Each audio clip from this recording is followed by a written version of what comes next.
Shabbat Shalom. Happy 4th of July.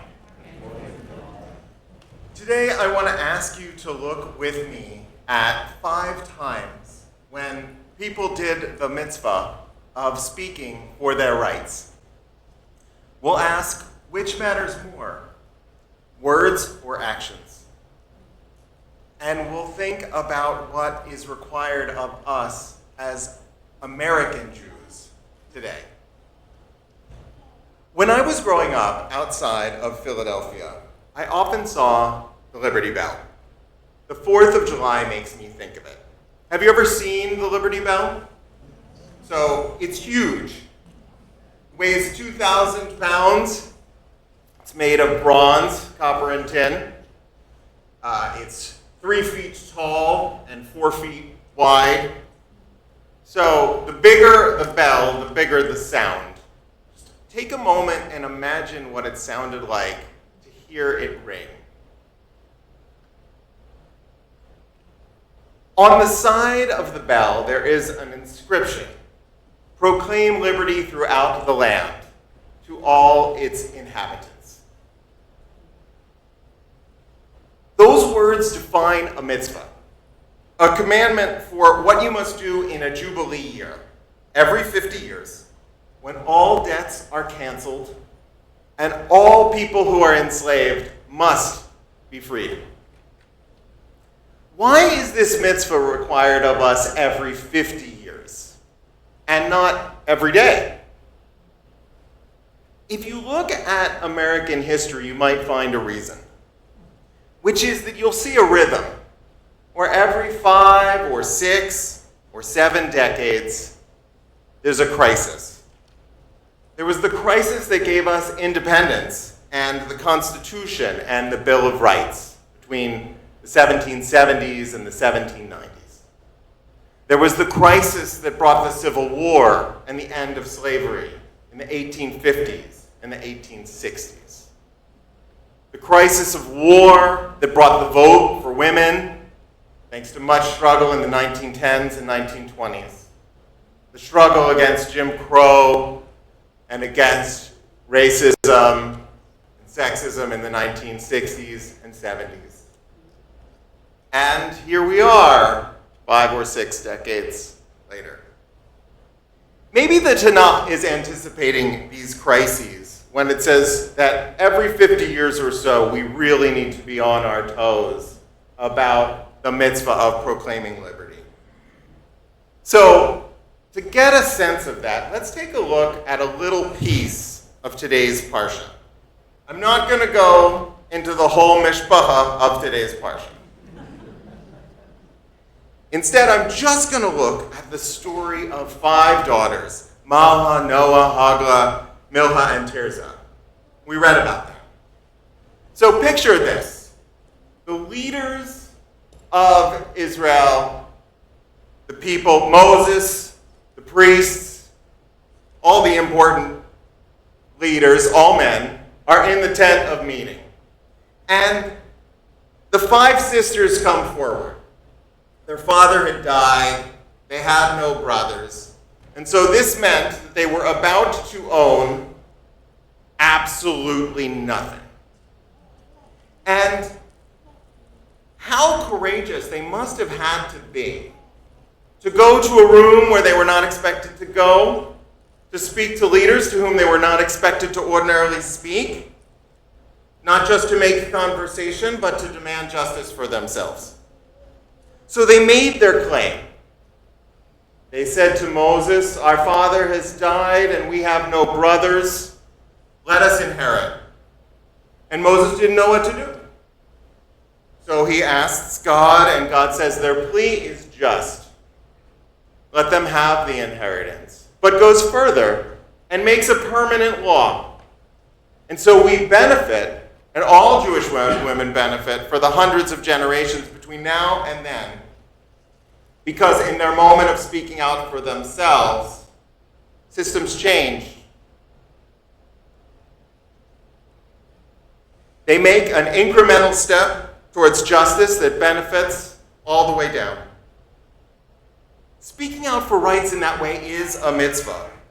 And when we're told on the Liberty Bell to proclaim liberty throughout the land, we are reminded that an injustice anywhere is a threat to justice everywhere. So the question for us is, when and where and how do we proclaim liberty? Let's look at 1776. The Declaration of Independence might be the most important proclamation of liberty in human history. And I say that because if you look around the world over the last 200 years, you'll see the Declaration of Independence echoed in the founding documents of country after country and government after government. You'll see them in the Universal Declaration of Human Rights. Why? Maybe because the words touch something in the human heart. Listen as I read just the second sentence of the Declaration, a sentence that Walter Isaacson calls the greatest sentence ever written.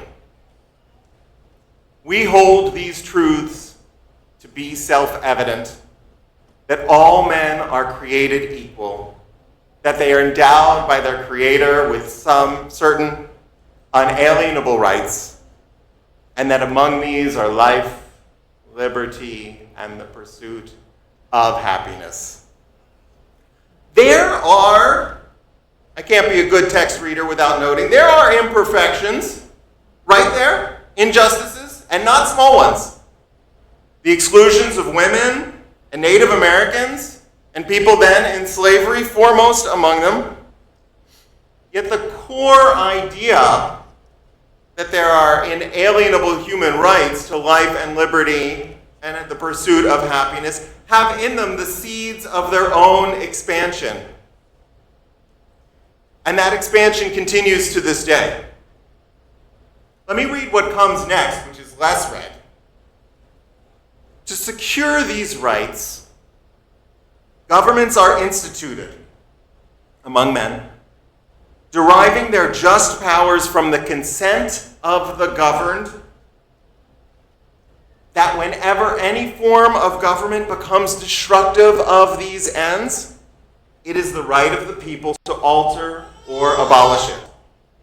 Unlike in the Middle Ages, unlike in today's theocracies, unlike in today's autocracies, the right to govern is not because you are mighty, so you have the right.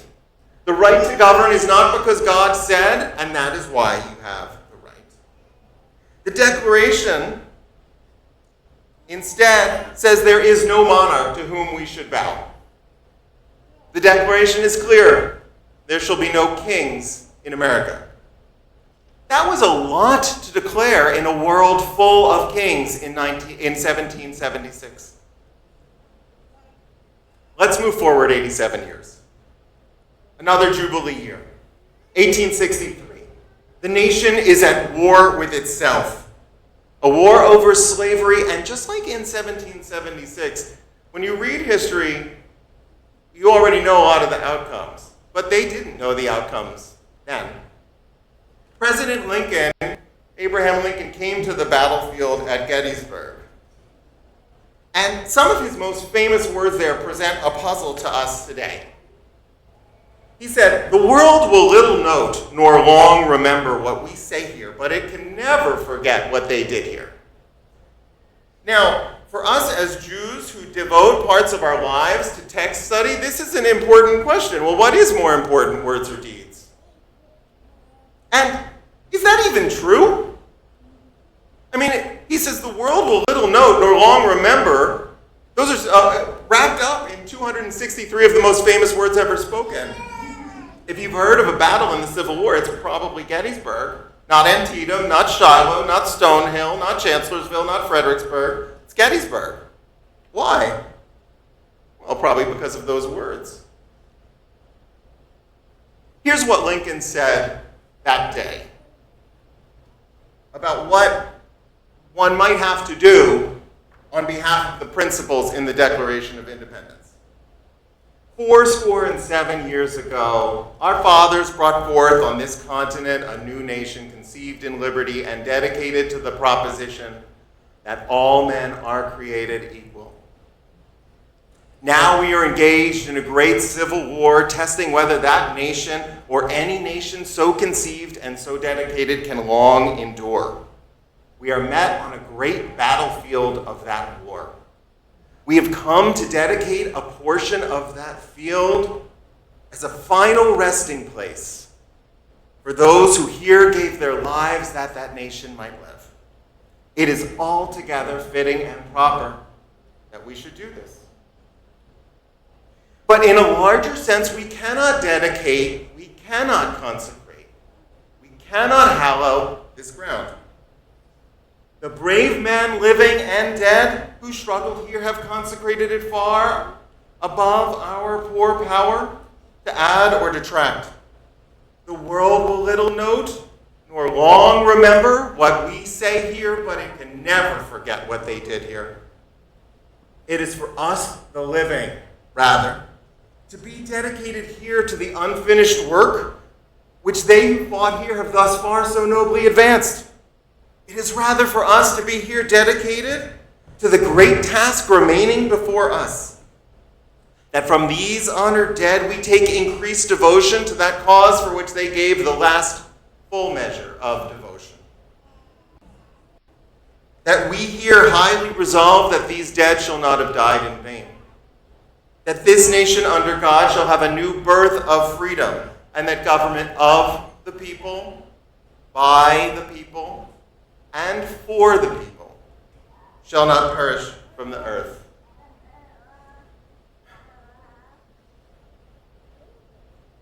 Lincoln can and should still inspire us today.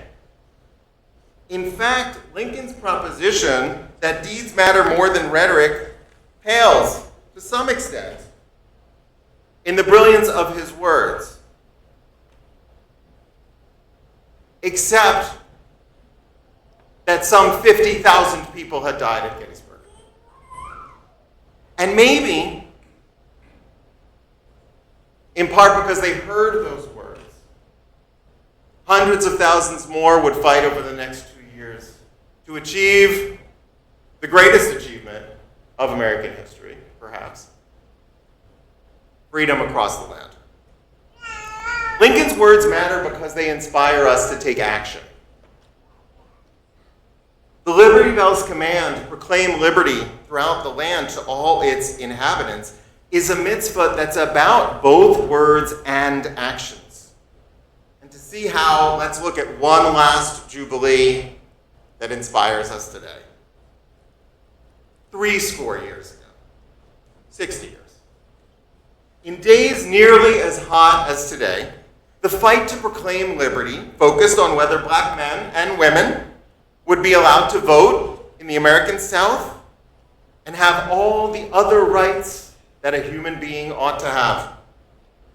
Those were the days when Martin Luther King and Rosa Parks and Abraham Joshua Heschel were marching and protesting, when John Lewis and others were being beaten and attacked by sheriffs for standing up for the right to vote, when Viola Luzzo, a 39-year-old mother of 5, gave her life shuttling marchers between Selma and Montgomery, following in the tragic footsteps of James Chaney and Andrew Goodman and Michael Schwerner before her, and many, many others. Rabbi Heschel, who marched with King, said, after Selma, "I felt my legs were praying." That's proclaiming liberty as an action. And that inspiration brings me to today and my close. What does this mean today? I would argue the Jubilee is upon us. Around the world, the argument is on. What kinds of governments should we have? Who gets to have liberty? How much power should a leader have? When are governments serving us? And when are they just shoring up unjust kings and despots? Today, we have a president who might love to be a king, I would say. In fact, in pictures he has shared of himself, he seems to claim not just the mantle of a king, but the role of a prophet or even the throne of God. Maybe it's a joke.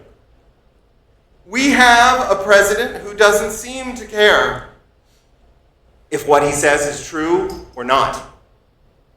We have a president who last year, sitting in the White House, made more than $1 billion. Yesterday, many of us gathered at a Prayers for Liberty interfaith gathering at Lexington Battle Green to proclaim liberty. We were there thanks to the hard work and inspirational leadership of many faith leaders, including the leadership of Rabbi Lerner. And we expect to go back and march again, perhaps as soon as Labor Day. How can the events of those other Jubilee years, 1776 and 1863 and 1965, inform us today? Many times in those years there were difficulties and dangers, and no one knew what would happen. The Jubilee years required people speaking out for their rights. People like Mala, Noah, Hagla, Milha, and Tirzah did all those generations ago. As American Jews on the 4th of July, we can reflect on this nation that has given us so much and that we love so dearly. Does proclaiming liberty throughout the land mean speaking out for constitutional guarantees of due process for everyone, for fair elections, for a peaceful transfer of power, so that if you lose an election, you respect the result and allow the new winners to take office? I believe that it does. Times are coming when you may need to pray with your feet. Now, I know that for some of you, it has, I'm sure, been hard to listen to what I've had to say today, because you may disagree in whole or in part with my conclusions about the present moment. To you, I want to be particularly grateful. I am certain that among the things that I think that I know, I am wrong about some of them. I just don't know which ones. And so,